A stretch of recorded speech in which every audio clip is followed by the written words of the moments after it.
राधे राधे।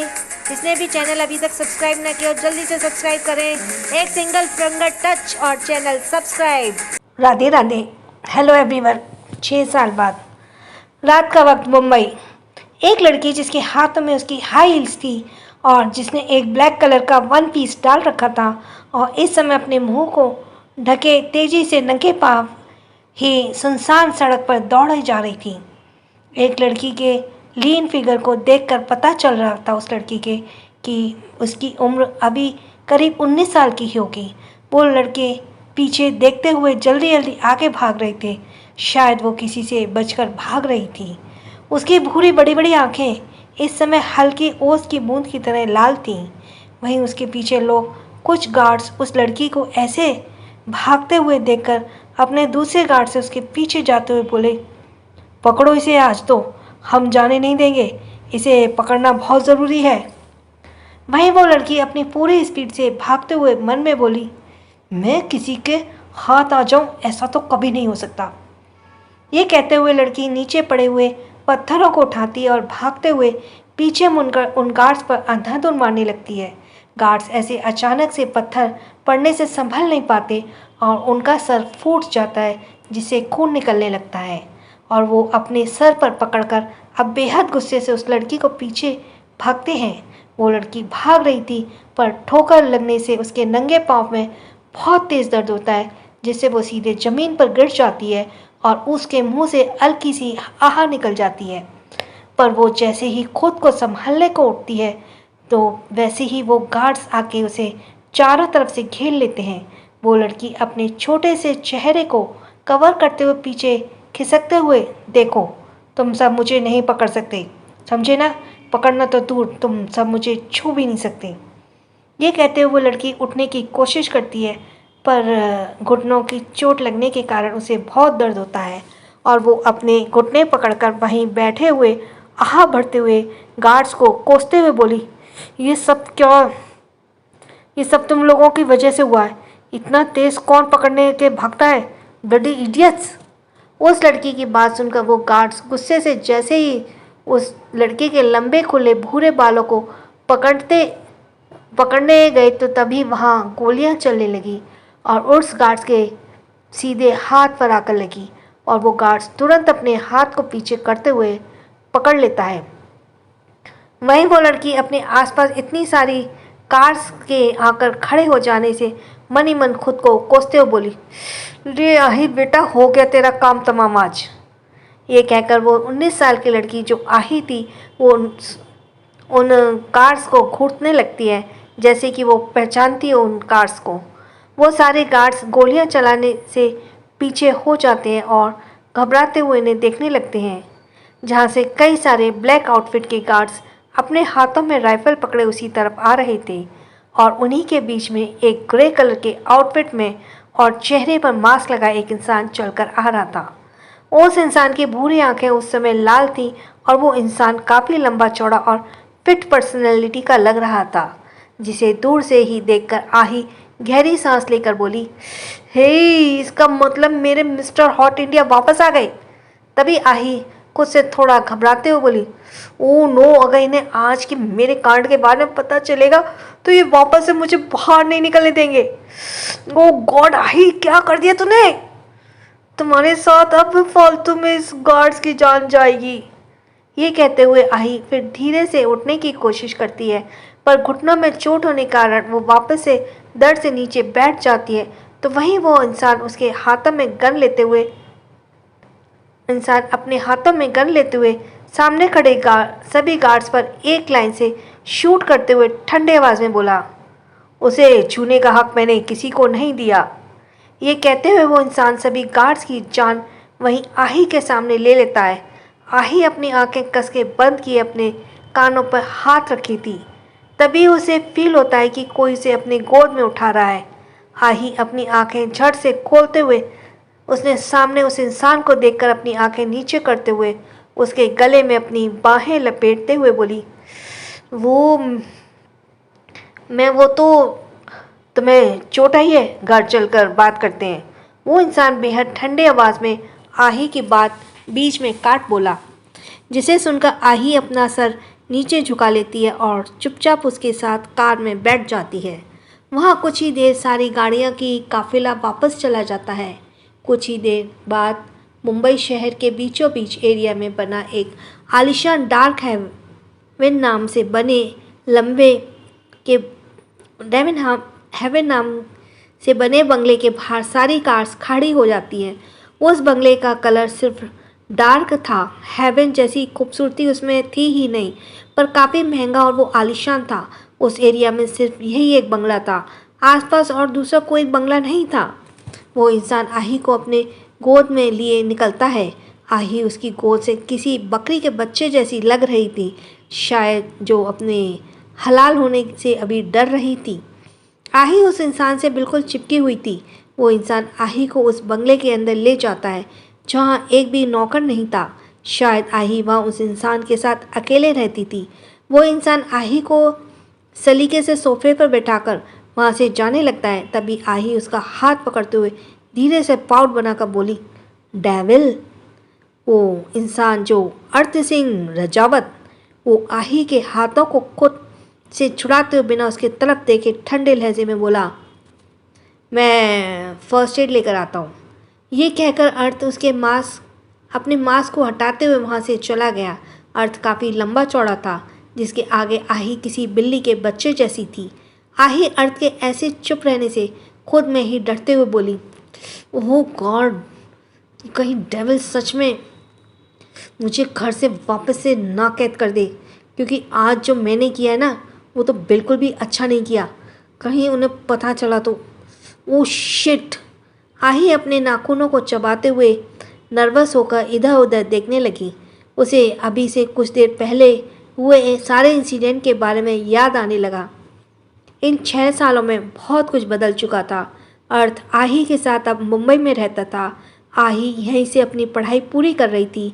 कुछ ही दिन पहले उसने अपने 12th कंप्लीट किए, जिसमें उसके अच्छे नंबर आए थे, और उसी के लिए उसकी कोई फ्रेंड्स ने पार्टी मांगी थी, जिस पर आही ने उन्हें क्लब चलने को कहा था, क्योंकि आही अब तक 2 बार बिना बताए अर्थ से क्लब जा चुकी थी, और इसीलिए आज वो अपने फ्रेंड्स के साथ क्लब गई थी। और उसी क्लब में उसकी कुछ लोगों ने काफ़ी लड़ाई झगड़े हुए, जिसमें आही ने पूरे क्लब को तोड़ फोड़ कर दिया। आही अब बहुत ज़्यादा डेयरिंग हो चुकी थी। वो नॉर्मल लड़कियों जैसी नहीं थी। वो इतनी ज़्यादा सुंदर थी, पर उतनी ही ज़्यादा डेयरिंग और फ्लर्टी भी। आही की खूबसूरत बहुत ज़्यादा थी, पर वो कभी खुद को तैयार करने नहीं रखती, जिस वजह से वो किसी झल्ली लड़की की जैसी लगती थी। आही ने जब क्लब में सबसे लड़ाई किया और फिर जब क्लब के ओनर ने उसे पकड़ने की कोशिश की, तो आही वहाँ से भाग गई, और वहीं वो भाग रही थी कि वो सारे गार्ड्स उसका पीछा कर रहे थे। आही ये सब सोचते हुए उस तरफ देखने लगती है जहाँ अर्थ गया था, और तब वो वापस अपने हाथों में फर्स्ट एड लेकर आ रहा था। अर्थ के चेहरे पर इस समय कोई भाव नहीं था, बस आंखें हल्की लाल थीं, जो इस समय आही के चोट पर टिकी थीं, जहाँ से खून हल्का हल्का रिस रहा था। आही अर्थ को देखकर वापस उससे बोली, मिस्टर हॉट। अर्थ ने कोई जवाब नहीं दिया, और आही ने घुटने को साफ से नीचे करके खुद घुटनों के बल बैठकर उसके घाव को कॉटन से साफ करने लगा। आही का मुंह लटक चुका था। अर्थ चुपचाप उसके चोट को साफ कर रहा था। तभी आही से रहा नहीं गया, और वो फिर बोली, वो मैं फ्रेंड्स के साथ पार्टी के लिए गई थी। आप यहाँ थे नहीं, और मुझे पता भी नहीं था कि आप इतनी जल्दी आ जाओगे, वरना मैं तो जाती नहीं। सच में आप क्या नाराज़ हो मुझसे? अर्थ उसकी बातों को पूरी तरह इग्नोर करते हुए आही के चोट पर बैंडेज लगाता है। आही हल्के से सिसक उठी, जिसे सुनकर अर्थ के दांत पिस जाते हैं, और उसकी पकड़ आही के नंगे खुले पैरों पर कस जाती है, जिससे आही को दर्द होता है, और वो अपने पैर छुड़ाते हुए बोली, दर्द हो रहा है, छोड़िए। अर्थ ठंडी आवाज़ में बोला, किससे पूछकर तुम यहाँ से बाहर निकलनी आई? आही दर्द से सिसकते हुए बोली, मैं अपने मन से गई थी, क्योंकि आप नहीं थे यहाँ। तुम मुझे कॉल कर सकती थी। आही अपनी पकड़ मजबूत करते हुए बोला। अर्थ अपनी पकड़ करते हुए बोला, जिससे आही की आंखों में आंसू गिरने लगे, और वो सिसक कर बोली, मैं आगे से ऐसा नहीं करूँगी, छोड़ दीजिए अब मुझे। ये कहते हुए अपने पैर खींचने लगी तो अर्थ वापस से उस पर पकड़ कसते हुए बोला, ये कैसे कपड़े पहने हैं तुमने आही? ये कहते हुए अर्थ की नज़र आही के खुले नंगे पैरों पर टिकी हुई थी। आही की वन पीस काफ़ी शॉर्ट थी। आही वापस से रोते हुए बोली, ये मुझे मेरी फ्रेंड ने गिफ्ट किया था और उसी ने बोला था कि ये पहनकर मुझे आना होगा। अर्थ ये सुनकर अब और भी ज़्यादा अपनी पकड़ उसके नाजुक से पैरों पर कस देता है, जिससे आही की चीख निकल पड़ती है, जिसे सुनकर अर्थ का अजीब सा सुकून महसूस होता है और वो उसके पैर को छोड़ते हुए एक झटके से आही को सोफे से टिकाते हुए उसके करीब झुकते हुए ठंडे लहजे में बोला, मुझे पसंद नहीं कि तुम किसी की दी हुई चीज़ें पहनो। आही अभी सिसक ही रही थी कि उसे अपने वन पीस के तेज़ी से फटने की आवाज़ आती है, जिसे सुनकर आही तुरंत खुद को देखती है। वन पीस अर्थ ने 2 टुकड़ों में बांट दिया था, जो अब आही के बॉडी से निकलकर नीचे फ्लोर पर गिर चुका था। आही अर्थ को देखकर चीखते हुए बोली, ये क्या किया आपने? क्यों आपने उसे फाड़ डाला? अर्थ आही के चीखने पर उसके मुंह को कसकर पकड़ते हुए बोला, आवाज़ नीचे आही। नहीं करूँगी आवाज़ नीचे। क्यों करूँ? आप मुझे ऐसे क्यों ट्रीट करते हैं, जैसे कि मैं आपकी कोई टूल हूँ आपकी? आही अर्थ से खुद के चेहरे को छुड़ाते हुए दर्द में बोली। आही को ऑलरेडी दर्द हो रहा था अपने पैर में अर्थ की वजह से, ऊपर से अर्थ का ऐसा बिहेव करना जो कोई नया नहीं था, पर आज आही का ये ऐसा बोलना नया था। अर्थ के चेहरे के भाव जरा भी बदले नहीं, बल्कि वो तिरछी मुस्कान से आही के चेहरे की ओर तेज दबाते हुए बोला, जुबान निकालने लगी है मेरी पोजीशन की। No bad. ये कहते हुए अर्थ उसके पूरे कपड़े निकाल देता है। आही की आंखों में बस आंसू निकल रहे थे। वो अर्थ की बातें सुनकर उसे रोकते हुए बोली, कोई ज़रूरत नहीं है आपको कुछ भी करने की, मेरी बॉडी है, मैं खुद को क्लीन करके ही आपके पास आऊँगी, आपको परेशान होने की ज़रूरत नहीं है। ये कहते हुए आई उठने लगी, क्योंकि उसे पता था कि अर्थ उसे यहाँ से सीधे वॉशरूम में ही ले जाने वाला था। अर्थ का चेहरा ये सुनकर पूरा लाल हो गया और वो आही को अपनी गोद में उठाते हुए उसे ऊपर ले जाते हुए बोला, मुझे सेटिस्फेक्शन नहीं मिलेगा जब तक मैं खुद तुम्हें क्लीन ना कर लूँ। आही बस अपनी लाल भरी आंखों से अर्थ को देख रही थी। उसने बीच कोई पर्दा या कोई शर्म की दीवार नहीं थी। आही इस समय नेकेड थी और उसके चेहरे पे कोई शर्म नहीं था, क्योंकि उसे पैदा होते ही अर्थ ने सब कुछ किया था, तो अब उसे अर्थ के हर एक चीज़ की आदत थी। आही को इतने समय में अब तक अर्थ के बारे में इतना तो पता चल गया था कि अर्थ गंदगी देखकर अजीब तरह से बिहेव करने लगता था, स्पेशली जब आही किसी के आसपास होती। तो जब तक अर्थ उसे अच्छे से क्लीन नहीं कर देता था, तब तक अर्थ उसे नहीं छोड़ता था। आही को अर्थ के इस बिहेवियर के बारे में पता करना था कि अर्थ को क्या कोई बीमारी है या उसे कोई ऐसी आदत है। अर्थ आही को लेकर सीधे ऊपर रूम में जाता है और उसे लेकर सीधे वॉशरूम के अंदर चला जाता है। क्या होगा इनकी ज़िंदगी में, जानने के लिए बने रहिए। सच में आही की लाइफ एक नेक्स्ट एपिसोड। कुछ देर बाद अर्थ अपनी गोद में आही को लेकर वॉशरूम से बाहर आता है। आही आंखें बंद किए अर्थ के सीने से लगी थी। उसकी बॉडी पर एक रोक था। अर्थ आही को बेड पर लाकर लिटा देता है तो आही खुद से ऊपर ब्लैंकेट डालकर अपना चेहरा दूसरी तरफ कर देती है। आही अर्थ से इस समय गुस्सा थी। अर्थ बस उसे ही एकटक देखे जा रहा था, जिसे देखकर आही गुस्से से बोली, कर लिया ना अपने मन का, तो अभी और क्या चाहिए आपको?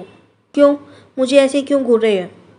अर्थ आही की बात सुनकर बेड से उठते हुए बोला, मैं कुछ खाने के लिए ला रहा हूँ, तब तक तुम चेंज कर लो। आही सीधा मना करते हुए बोली, नहीं खाना मुझे कुछ, और ना आपसे बात करनी, मुझे अकेला छोड़ दीजिए। अर्थ आही की बात कर सुनकर शांत ही रहता है और रूम से बाहर निकल जाता है।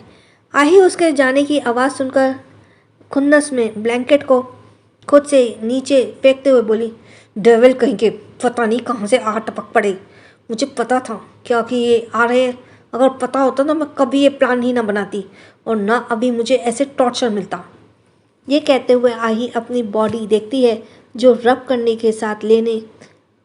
करके बात लेने से लाल हो गई थी। आही मन ही मन अर्थ के हजारों बार कोसती है और फिर उठकर चेंजिंग रूम में चली जाती है। कुछ देर बाद जब वो एक फुल लेंथ टी शर्ट जो कि ब्लैक कलर का था उसे पहनकर बाहर आई तो सोफे पर ही अर्थ शर्टलेस होकर बैठा एक पेपर में कुछ नोट डाउन कर रहा था।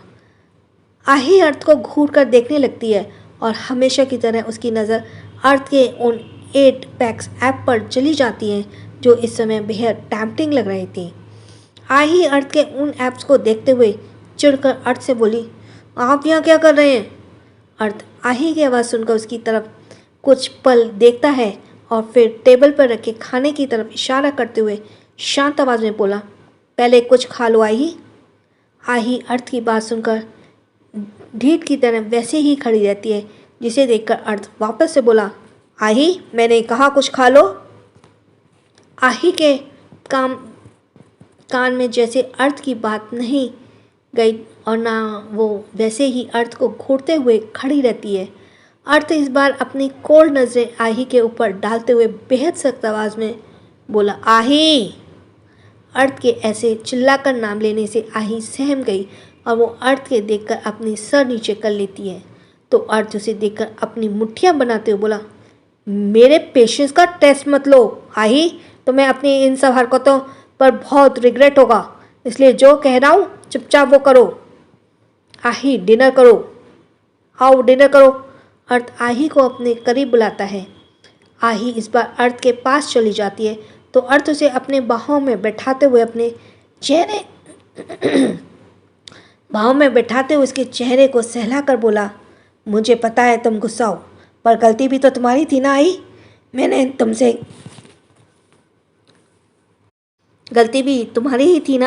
मैंने तुमसे कितनी बार कहा है वो काम मत किया करो जिसे मैं बहुत हर्ट करूं। समझ रही हो ना आही? ये कहते हुए अर्थ आही के गर्दन को सहलाने लगता है। आही अपना सर अर्थ के सीने पर रख देती है और अर्थ ऐसे ही करता रहता है। कुछ समय बाद आही का गुस्सा शांत हो जाता है और वो अर्थ से धीरे से बोली, मिस्टर हॉट सॉरी, अब मैं ऐसे बिना बताए कहीं नहीं जाऊंगी। अर्थ उसकी बात सुनकर उसके माथे पर अपने होठ रखते हुए बोला, यही तुम्हारे लिए अच्छा होगा। अर्थ के लहजे से एक अलग ही रहस्य था। उसकी आंखें शांत थी। इस समय पर उसे बहुत सारे राज थे जिनसे आही अभी बेखबर थी। अर्थ फिर आही को अपने हाथों में खाना खिलाता है। आही चुपचाप सारा खाना खा लेती है और फिर अर्थ उसे अपने गोद में लिए बेड पर जाता है और उसे बेड पर सुला देता है। आही चुपचाप सो गई थी। अर्थ उसी के पास बैठकर बस उसे ही देख रहा था। कुछ पल ऐसे ही देखते रहने के बाद अर्थ उसके रूम से बाहर निकल आता है। अर्थ जब अपने रूम में आता है तो उसका फ़ोन रिंग कर रहा था, जो शायद काफ़ी देर से बजे जा रहा था। अर्थ इमोशनलेस होकर कॉल पर शो हो रहे नंबर को देखता है और फिर वो उस कॉल को पिक कर लेता है तो उधर से किसी की भारी आवाज़ आती है, अर्थ कब तक आप हमसे ऐसे दूर रहेंगे? अर्थ अपने किंग साइज चेयर पर लीन होकर बैठे हुए बिना भाव के सीधे बोला, किस लिए कॉल किया था आपने? काम बताइए। अर्थ की सपाट बात सुनकर कॉल पर रघुवेंद्र थोड़े नाराज़गी से बोले, क्या अब हमें इतना भी हक नहीं कि हम बिना काम से आपके पास फ़ोन नहीं कर सकते? अर्थ भावहीन आवाज़ में बोला, क्या आप मुझे बता सकते हैं कि आपको मुझसे क्या काम है? क्योंकि मैं लोगों की आवाज़ से उनके मन का हाल जान लेता हूँ, समझ जाता हूँ, क्योंकि आप भी मेरे ये बुरी आदत अच्छे से जानते हैं। अर्थ की टेढ़ी और नाखुश आवाज़ सुनकर रघुवेंद्र फिर बताते हुए बोले, घर में जश्न है तो हम चाहते हैं कि आप यहाँ आएँ और इसमें सबके साथ शामिल हों। अर्थ उसकी बात सुनकर कुछ पल शांत रहता और फिर बोला, ठीक है मैं आऊँगा, पर उसे लेकर। पर अर्थ हमने सिर्फ आपको कहा है, उसे नहीं। रघुवेंद्र तुरंत अर्थ की बात पर मना करते हुए बोले, जिसे सुनकर अर्थ तिरछा मुस्कुराते बोला, आपको लगता है कि मैं उसके बिना वहाँ आऊँगा? अर्थ की आवाज़ में तंज सुनकर रघुवेंद्र शांत हो गए तो अर्थ वापस से बोला, मैं आऊँगा पर सिर्फ उसके साथ ही, अदरवाइज़ आप अपना जश्न अकेले ही मनाइए, मुझे ऐसे फैमिली ड्रामे पसंद नहीं है। ये कहकर अर्थ कॉल कट करते हुए हुआ तो रघुवेंद्र तुरंत बोले, ठीक है, हमें मंजूर है, आप उसे भी लेकर आ सकते हैं। अर्थ ये सुनकर बिना किसी भाव के फिर कॉल कट कर देता है और ड्रॉ से एक मेडिसिन निकालकर उसे खाकर वो अपनी आंखें बंद कर लेता है। उदयपुर सिंह रजावत पैलेस। कल जश्न था, जिस वजह से वहाँ आज थोड़ी चहल पहल थी, पर सारी तैयारियां अंदर ही की गई थी। वहीं अंदर बैठे रघुवेंद्र अभी अभी कटे अर्थ के कॉल को देखे जा रहे थे।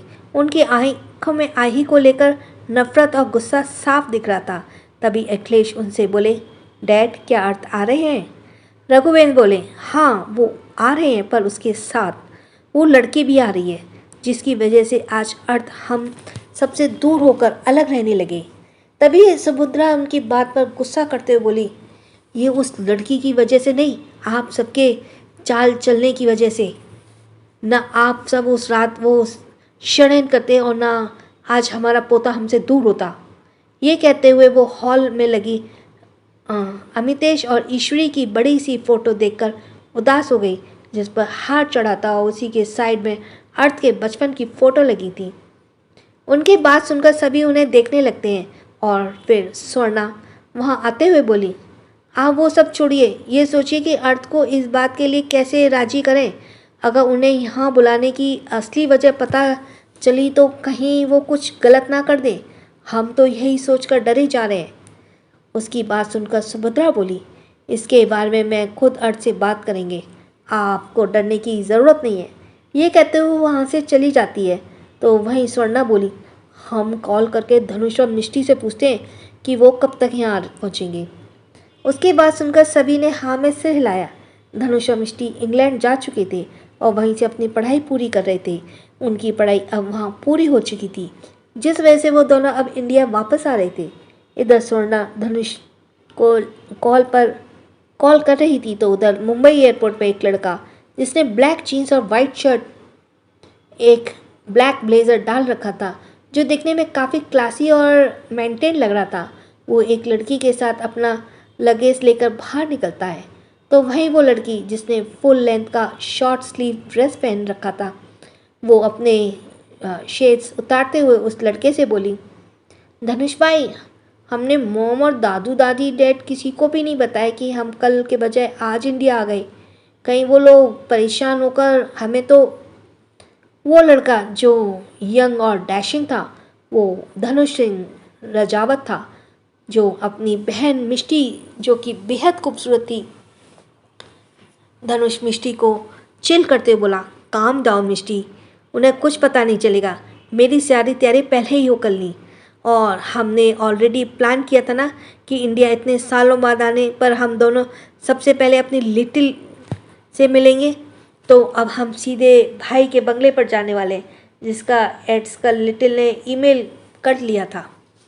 उसकी बात सुनकर मिष्टी स्माइल करने लगती है और वो दोनों अपनी कार से सीधे अर्थ के बंगले की तरफ निकल जाते हैं। तो क्या करने वाले हैं वो लोग अर्थ को वहाँ बुलाकर? आही को क्यों नहीं आने देना चाहते वो वहाँ लोग? रजावत के लगभग 11 बजे, डार्क हेवन, रात के लगभग, अर्थ के बंगले पर बाहर धनुष और मिष्टी की कार आकर रुकती है। धनुष और मिष्टी उसमें से निकलकर अंदर आते हैं। गार्ड्स उन्हें शायद पहचानते थे, जिस वजह से उन्होंने उन लोगों को रोकने की कोशिश नहीं की। धनुष और मिष्टी अंदर जाके डोरबेल बजाते हैं। अर्थ ने कोई नौकर नहीं रखा था उस बंगले में। वहीं अर्थ जो स्टडी में था, वो डोरबेल की आवाज़ सुनकर कुछ पल शांत हो जाता है और फिर जैसे ही उसे पता चलता है कि वहाँ कौन होगा, जिसे जानकर ही उसके चेहरे के भाव बदलकर बिल्कुल इमोशनलेस हो जाते हैं और वो अपने पेन को वहीं फाइल में रखकर अपना शर्ट अपने बॉडी पर डालते हुए और नीचे स्टेयर्स की तरफ चला जाता है। वहीं गेट पर खड़े धनुष मिष्टी से बोली, ब्रो करो ना भाई का मूड ठीक हो, वरना पता चले कि वो हमें गेट से ही बाहर निकाल कर सीधे उदयपुर भेज दे। उनकी बात सुनकर मिष्टी मुंह बनाते हुए बोली, भाई के मूड के बारे में जब आज तक ही पता नहीं लगा पाई, जो कि वो तो हर समय उनके साथ रहती है, तो हम कैसे पता कर सकते हैं? और जो भी होगा देखा लेंगे। ये कहकर मिष्टी सामने देखने लगी। धनुष भी अपना सर हिलाते हुए सामने देखने लगा। तभी गेट खुलता है। मिष्टी और धनुष दोनों को पकड़ अपने अपने लगेज पर कस जाती है और वो दोनों सामने ज़बरदस्ती स्माइल करते हुए देखने लगते हैं, जहाँ अर्थ इस समय अपने हाथ बांधे खड़ा धनुष और मिष्टी को देख रहा था। धनुष उस ऑकवर्ड सिचुएशन से बाहर निकलते हुए जल्दी से बोला, हेलो भाई, वो हम रास्ता भूल गए थे। उसकी ये बात सुनकर मिष्टी उसे पीछे से पिंच करते हुए तो धनुष उसे घूरते हुए आगे अर्थ से बोला, भाई वो हम दोनों कल उदयपुर जाना चाहते थे, इसलिए सोचा कि आपसे मिलता चलूं। बहुत दिन हो गए थे ना मिले आपसे। उसकी इस बात से वापस से मिष्टी उसे घूरने लगी, क्योंकि अर्थ अभी कुछ घंटे पहले ही इंग्लैंड से वापस इंडिया आया था और धनुष से भी उससे मिला था। धनुष अर्थ को आगे कुछ भी इधर उधर का बोल रहा था। उसे खुद समझ नहीं आ रहा था कि वो कह क्या रहा है। वहीं अर्थ बस बिना भाव के उसकी सारी बातें सुन रहा था और फिर वो अपना हाथ दिखाकर धनुष को चुप रहने का बोलता है, जिसे देखकर धनुष तुरंत फिर चुप हो गया और अर्थ बिना कुछ कहे अंदर चला गया, जिसे देखकर मिष्टी और धनुष दोनों के चेहरे पर स्माइल आ गई और वो दोनों जल्दी से अपने लगेज को लेकर अंदर आ गए। अर्थ ऊपर वापस से स्टेयर्स की तरफ जाते हुए बोला, नीचे के सारे रूम्स एम्प्टी हैं। अर्थ बस यही कुछ शब्द बोलकर ऊपर स्टडी में चला जाता है। ऊपर अर्थ और आही रहते थे। अर्थ बिल्कुल भी आही के पास किसी को नहीं देख सकता था, क्योंकि ऊपर भी रूम्स खाली ही हैं। इस बंगले में अर्थ और आही के अलावा एक भी इंसान नहीं रहता था। जो भी होता था अर्थ खुद करता था, क्योंकि वो किसी नौकर को भी आही से बात तो दूर पास भी नहीं देख सकता था। आही को आदत हो गई थी ऐसे रहने की, जिस वजह से उसे अब फर्क भी नहीं पड़ता था। एक तरफ तो वह उस कैद की आदी बन चुकी थी। धनुष और मिष्टी दोनों अभी थके थे, जिस वजह से अपने रूम में चले गए और बेड पर बिना चेंज किए ही सीधे पड़कर सो गए। अगली सुबह आही का रूम। आही की आंखें खुलकर ऊपर धूप पड़ने से खुलती हैं, जिस वजह से वो अपनी आंखें मलते हुए बेड पर उठकर बैठ जाती है और बिना आंखें खोले ही बोलती है, मेरी कॉपी कहाँ है। ये बात वो 2-3 बार बोलती है, पर उसे कोई जवाब नहीं देता, जिसे देखकर वो चिढ़ते हुए बेड से खड़ी हो जाती है। उसकी बात को सुनकर ऐसे लग रहा था जैसे उसे सुबह उठते ही कॉफ़ी पीने की आदत है। शायद ये आदत खुद अर्थ ने ही लगवाई थी। आही ने इस समय वही ढीली टी शर्ट पहन रखी थी जो उसके घुटनों तक आ रही थी, और वो उसमें काफ़ी चूहे की तरह लग रही थी, जिसे ओवरसाइज कपड़े पहनना दिए जाए। आही ने अपने पैर में स्लीपर्स डाले और सीधे रूम से बाहर निकल गई और नीचे जाते हुए उबासी लेकर बोली, ये मिस्टर हॉट कहाँ चले गए सुबह सुबह? कहीं ऑफिस तो नहीं निकल गए? चलो अच्छा ही है, आज वैसे भी धनुष भाई और मिष्टी दी आने वाले हैं, मैं उनके साथ मस्ती करूँगी। ये कहकर वो बड़ी ही स्माइल करते लिफ्ट में जाने लगी, क्योंकि स्टेयर से जाने का उसका अभी मूड नहीं था। आही मूडी इंसान थी, उसका जो मन आता वो वही काम करती थी। वो जब नीचे पहुंची तो उसे डाइनिंग एरिया में कुछ आवाज़ सुनाई दी। उसे लगा कि अर्थ होगा, जिस वजह से उसका मुंह बन गया और वो उसी तरफ बढ़ गई। पर तभी उसे किसी लड़की की जानी मानी पहचानी आवाज़ दी, जिसे सुनकर वो आही की आंखें बड़ी हो गई और वो जल्दी से किचन की तरफ गई, जहाँ पर अंदर मिष्टी और धनुष को नाश्ता बनाते देख एकदम से खुश होकर बोली, आप सब आज ही आ गए। मिष्टी और धनुष आही की इतनी तेज आवाज़ सुनकर उसके पास गए और बिना उसे हाँ किए ही खुश होकर बोले, हम आज नहीं कल रात से ही आ गए थे। आही ये सुनकर बहुत खुश थी और वो बड़ी सी स्माइल करते हुए बोली, मैं आप दोनों को ऐसे सुबह सुबह देखकर बहुत ज़्यादा खुश हूँ। आपका सरप्राइज़ मुझे बहुत बहुत बहुत अच्छा लगा। उसकी बात सुनकर मिष्टी बोली, तुम्हारा यही स्माइलिंग फेस देखने के लिए तो हम बिना बताए आए हैं यहाँ। आही उसकी बात सुनकर बेहद खुश थी और फिर वो अर्थ को इधर उधर देखते हुए बोली, वैसे वो कहाँ हैं? क्या वो कहीं बाहर चले गए? उसकी बात सुनकर धनुष बोला, हाँ सुबह सुबह साहिल भाई आए थे तो भाई किसी काम से सुबह ही बाहर चले गए। आही ये सुनते ही तुरंत फिर मिष्टी को टाइट हक करती है और फिर बोली, अब वो नहीं है तो हमारे बीच किसकी दीवार दी दूँ? मिष्टी भी स्माइल करते हुए उसे हक कर लेती है और फिर धनुष भी उसके सर को सहलाता है और फिर मिष्टी आही से बोली, सुनो तुम जाओ रेडी हो जाओ, ब्रेकफास्ट बन गया है, भाई तुम्हारे लिए बना के ऑलरेडी गए हैं। उसकी बात सुनकर अर्थ आही अर्थ की सोचकर प्यारी सी स्माइल करते हुए बोली, और वो मेरे लिए सब कुछ करते हैं और वो मेरी लाइफ के सबसे बेस्ट पर्सन है। आही की बात सुनकर मिष्टी और धनुष स्माइल करने लगते हैं और फिर आही ऊपर अपने रूम में चली जाती है।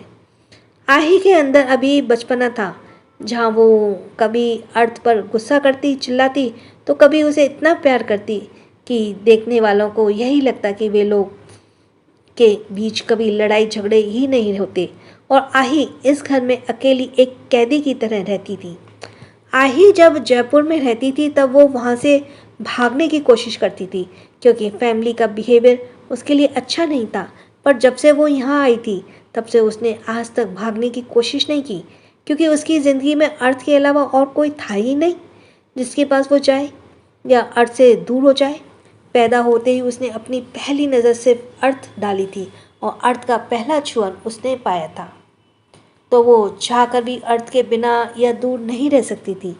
पर हाँ, वो गुस्से में ज़रूर अर्थ से चिल्लाकर लड़ लेती थी, एक बच्चे की तरह, जैसे उसके पेरेंट्स उसे कुछ अपने मन का करने से मना करे हों। अर्थ उसके लिए पेरेंट्स के बराबर ही था। अर्थ उसकी सारी ज़िद पूरी करता था क्योंकि ज़िद्दी उसी ने ही बनाया था। अर्थ खुद उसे कभी खुद से कुछ करने नहीं देता था, जिस वजह से आही ढीठ भी बन चुकी थी और डेयरिंग भी। आही अपने रूम में जाकर फ्रेश होती है और फिर कुछ समय बाद रेडी होकर नीचे आती है। मिष्टी और धनुष आही के साथ मिलके तीनों ब्रेकफास्ट करते हैं और फिर ब्रेकफास्ट करने के बाद तीनों हॉल में आते हैं और मिष्टी के पास तभी स्वर्णा का फ़ोन आता है जो उसे पूछती है कि वो कब तक यहाँ आएंगे। तो मिष्टी उन्हें शाम तक आने का बोलती है, जिसके बाद वो कॉल कट कर देती है। वहीं आही उनका फ़ोन देखकर शांत हो गई थी, जिसे देखकर मिष्टी बोली, आही तुम अब परेशान मत हो, तुम यहाँ रहती हो, वहाँ के लोगों की टेंशन मत करो, एक ना एक दिन देखना सब तुम्हें एक्सेप्ट कर लेंगे। आही उसकी बात सुनकर अपने हाँ में सिर हिलाती है। आई विश दीदू वो लोग भी मुझे आपकी जैसे ट्रीट करें क्योंकि मैं भी अब यहाँ अकेले रहने बहुत बोर हो गई हूँ। आही की उदासी को समझते हुए धनुष बोला, सब ठीक हो जाएगा आही, डोंट वरी। आही हाँ में सिर हिलाती है। उसके बाद तीनों गपशप करने लगते हैं। इसी तरह शाम हो जाती है और धनुष मिष्टी उदयपुर के लिए चले जाते हैं। आही वापस से अकेले सोफे पर बैठकर टीवी ऑन कर लेती है। कुछ ही देर में डोरबेल बजती है। आही चकते हुए जल्दी से दरवाज़ा खोलती है और फिर बिना देखे ही सामने वाले खड़े इंसान के गोद में चढ़ते हुए बोली, ओ फाइनली आप आ गए। आपको पता है मैं कितना उदास हूँ और बोरिंग फील कर रही थी धनुष, बायो मिष्टी दी के जाने के बाद। ये कहते हुए आही उस इंसान को देखती तो उसकी आंखें बड़ी हो जाती हैं और पीछे इंसान को देखकर उसकी सांस उसके हलक में आ जाती है। पसीने की बूंदें उसके माथे पर तुरंत आ जाती हैं। कौन है वो इंसान? किसके गोद में थी आही? किसे देखकर डर गई आही। So thanks for listening. छोटों को प्यार, बड़ों को सम्मान। राधे राधे। जिसका सब्सक्राइब करना रह गया वो जल्दी से सब्सक्राइब करे और थैंक्स फॉर लिसनिंग। छोटों को प्यार, बड़ों को सम्मान। राधे राधे।